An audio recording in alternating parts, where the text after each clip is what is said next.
Let's do it. Let's do it. This is how we're starting up today's episode of UDK Sports Talk, ladies and gentlemen, with a collaborative effort. Answer this in the comments right now.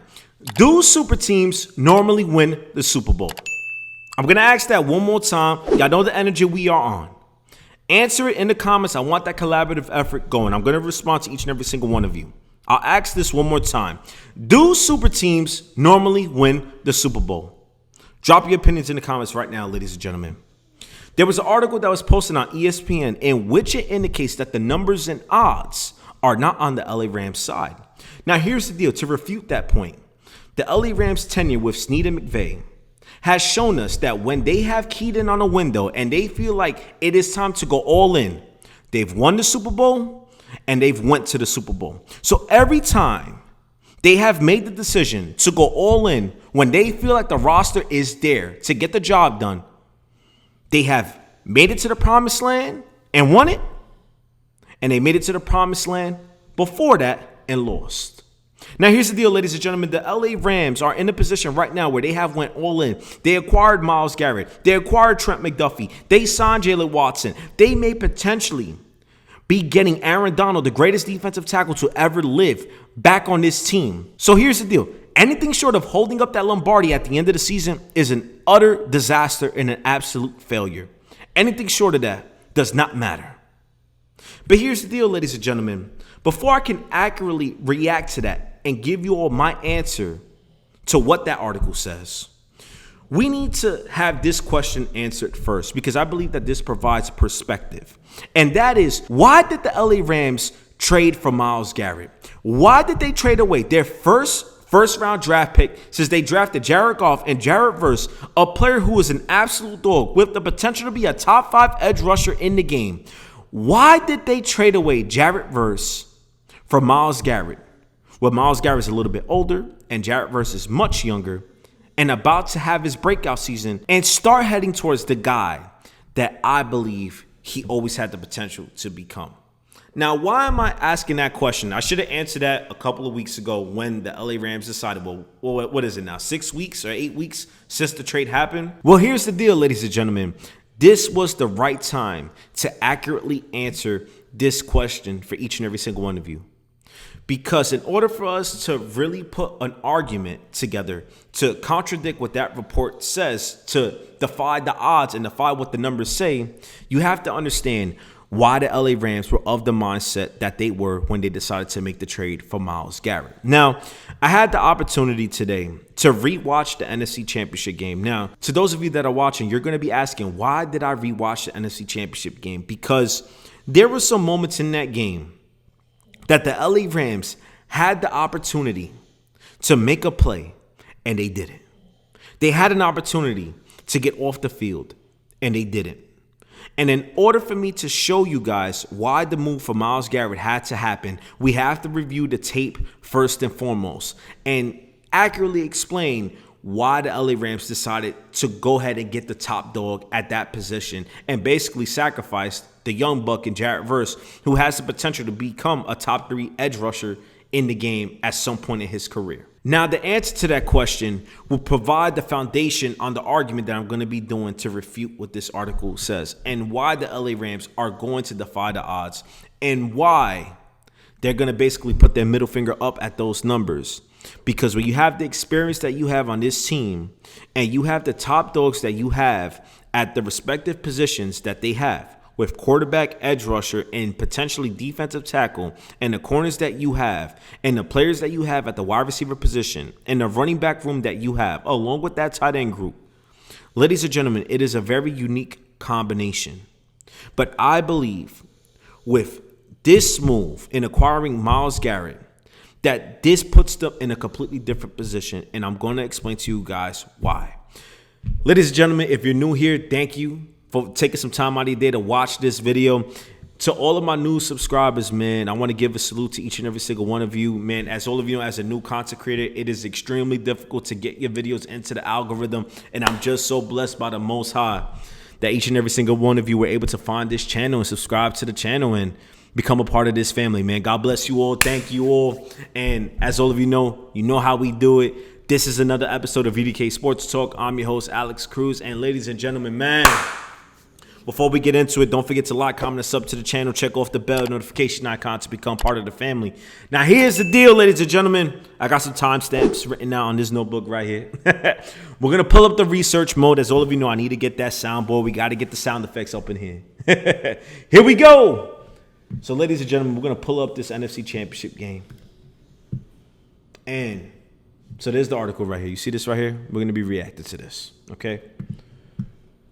But ladies and gentlemen, right now, we're going to be reacting to some clips from the NFC Championship game. And to make the case that I have made as to why the LA Rams are going to be able to achieve what I believe that they're going to be able to achieve this year, this is why.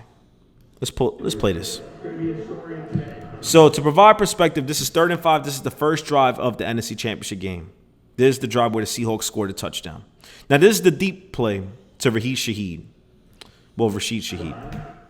Now, in this position, you're in the 3rd and 5, okay? Start of the game, first quarter. You get home right here, the momentum of this game could be completely flipped. Now, as all of you know, Jared Verse is an extremely special player. Probably the best bull rush guy in the NFL right now. Better than Nick Bosa. I said what I said. You don't like it, go argue with your mother.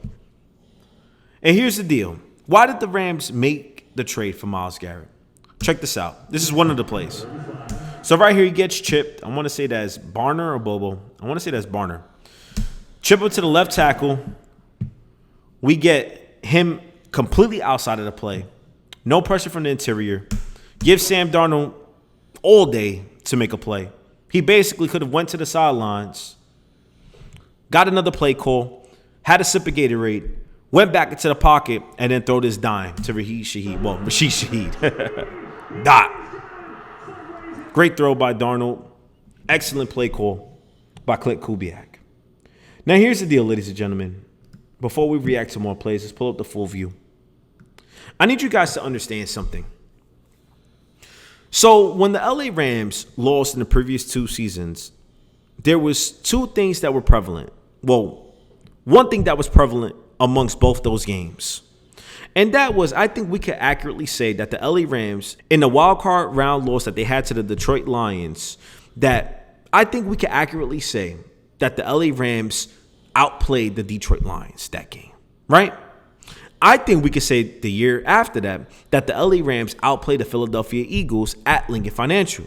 We could say that, right? The LA Rams got to a point where they were so close at being able to accomplish the job that ultimately what it came down to was the opposing team having a player who could make great plays. To those of you that might not remember, Rob Havenstein got beat by who? Aiden Hutchinson, one of the premier edge rushers in the NFL. His presence sped up the clock for Matthew Stafford on that 4th down play, in which it was a holding call that wasn't called on the defensive back.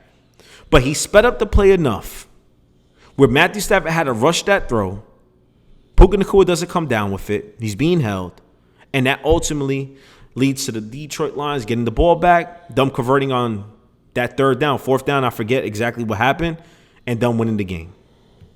Now, a year later, you lose to the Philadelphia Eagles. Why? You're driving down the field. Yes, you had some costly errors, right? The 2 fumbles, one by Stafford, one by Kyren Williams. But you're driving down the field. You throw an absolute dot to Puka Nacua where he mosses Darius Slay.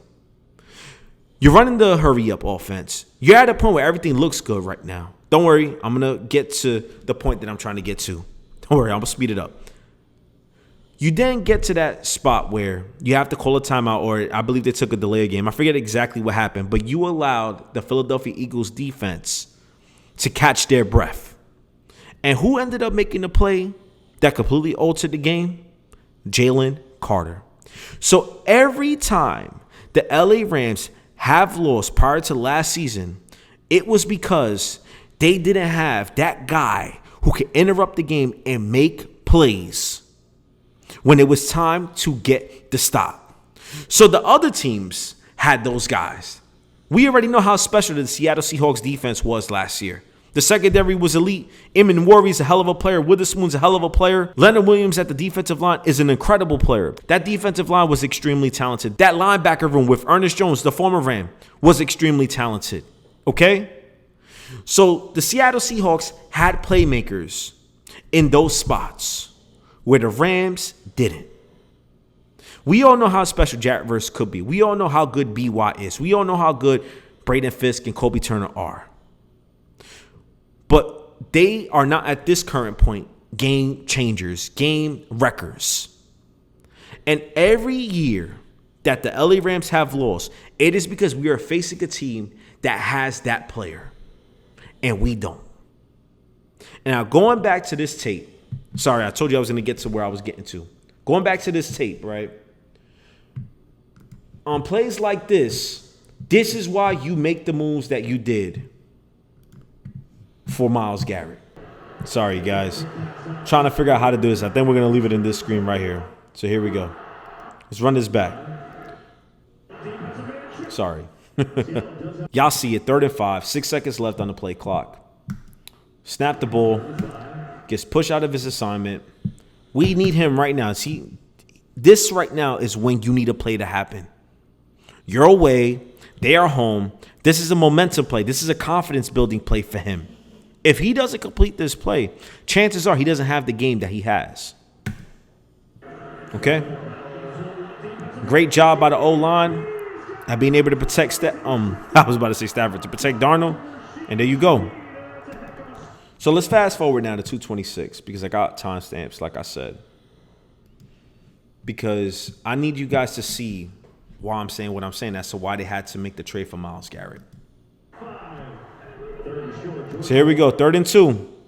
This is the insane play by Jackson Smith and Jigba.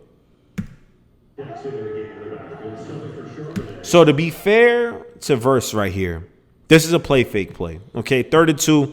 They may run it if they get it to a 4th and 1. Chances are they're going for it on 4th down. So you have to play the run. You have to play stout in your assignment. He recognized the play fake. So now he has to get off. But that right there, when you need a stop and it's time to get the field goal unit on the field, this leads to what you had. Like, again, these are momentum altering plays. You don't know how things could turn out, right? We obviously don't know. But in these situations, you need to get home. So let's fast forward to 3:06 because I want you guys to see what we're talking about. So you see this right here. He does a good job, Jarrett Verse, of getting home. Let's play this bad boy back. Sorry, guys. Sorry. So this is a good bull rush right here. So you see BY and Jarrett Verse do an excellent job, right? They put pressure on him. But right now we need pressure from this interior.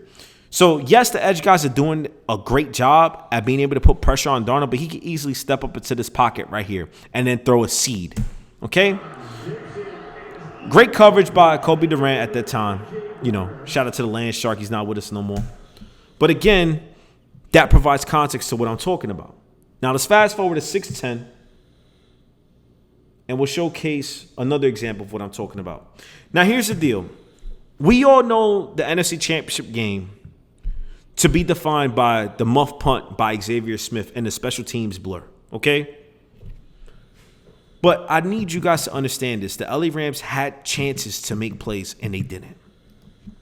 So here we go.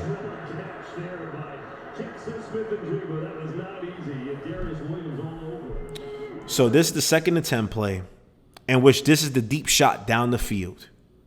Now, there's 44 seconds left in the first half. Seattle has 3 timeouts. Again, going back to what I mentioned earlier, you need to have that guy on your team that could get the job done, that can make a play when your team needs it. Okay? So 2nd and 10. Left tackle does a great job on Verse. Beats him, gets him out the way. It's okay. You can lose as long as he is out of the play. And because everybody else isn't doing their job up front and being able to win, this gives Darnold a good pocket. But remember how a cornerback play was. Allows this to happen because he was already beat. Okay?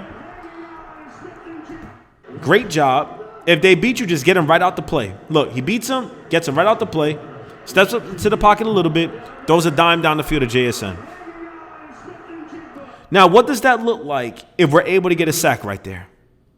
Again, going back to what I said, game-changing and game-altering plays. Let's go to 637 now. All right? So here we go. Second and goal. This is the play in which Jason ends up getting wide open in the back of the end zone. But Jared Verse has a pretty good bull rush right now on the left tackle. It's almost there. Listen, you got him where you want him. You're right at the hip. But you didn't get home fast enough. Not fast enough. Okay? So let's go to the next timestamp. 10:36.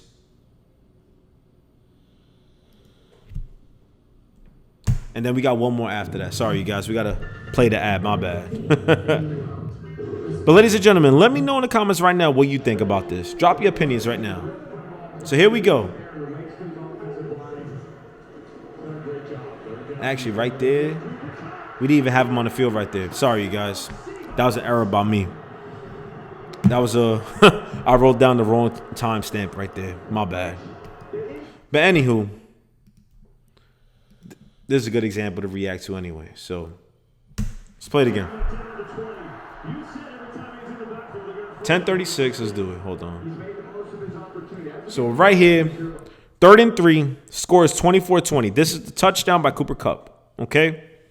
What does it look like if you're able to get home right here and the game ends up being 27-20? You see how the totality of the game changes? You see that? Let's do it again.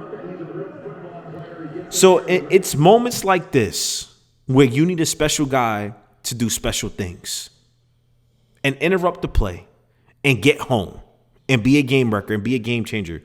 That is the biggest difference as to where this current Rams team was with this defense compared to the year that they won.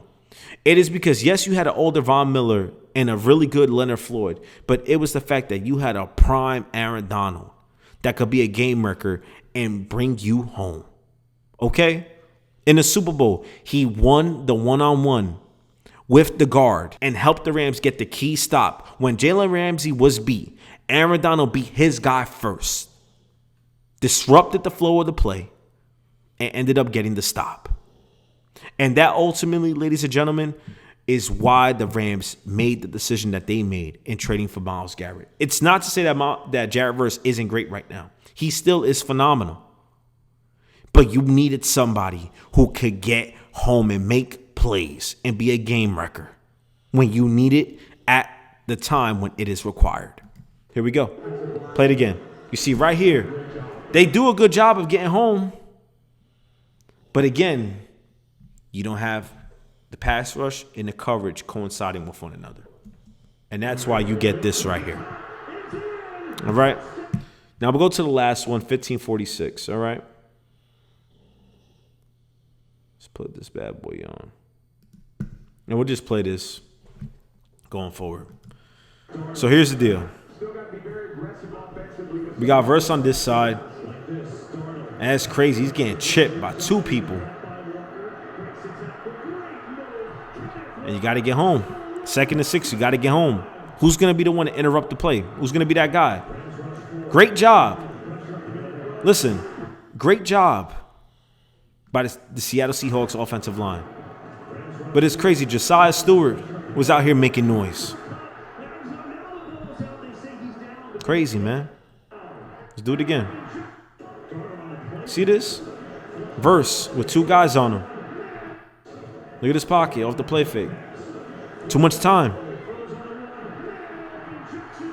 So who is that guy going to be to get the stop right here? Who is going to be that guy? And we all know how this turned out. Well, turned out. The LA Rams ended up getting the stop, which then it was too little time left in the game in order for them to win. Well, to make noise. Now, ladies and gentlemen, now that we got that out there, right? The reason why I wanted to speak about that, and I know this is getting long-winded, here's the deal. The LA Rams, in those losses, like I mentioned previously, they didn't have that guy who could be the game changer and could make a play when the team desperately needed it. When you needed to stop, you have that guy who can get you to stop. Ladies and gentlemen, that's why they traded for Myles Garrett. Because he's a guy that I've explained on this channel before. He has the speed and the power and the skill. He utilizes all three of those things along with the gifts that he has with his athleticism and his height in order for him to be an absolute game wrecker. That is why he is in the conversation to potentially be the greatest edge rusher to ever live next to Lawrence Taylor. And if he has another great season in which he has another year where he's close to 20 sacks, that resume gets built up even more. And if he gets a Super Bowl title on top of that, now we could really start having these conversations. I do believe that Myles Garrett is in a position with this defense to do some special things. As I mentioned earlier, the people that have went to the LA Rams training camp said that this defense looks special. Sean McVay even said how good this defense looks. And when you look at what Myles Garrett brings to the table, if he is now rushing next to another edge rusher who is really good, a star caliber player, Byron Young, and you bring in Aaron Donald, that is only going to make his job that much easier. And he already wins like it's nothing. You saw McVay's reaction when he said, man, we slid protection over to his side, put a chip on his side, and he still blew up the play. He said that was freaky. That's why the LA Rams went to go get Myles Garrett.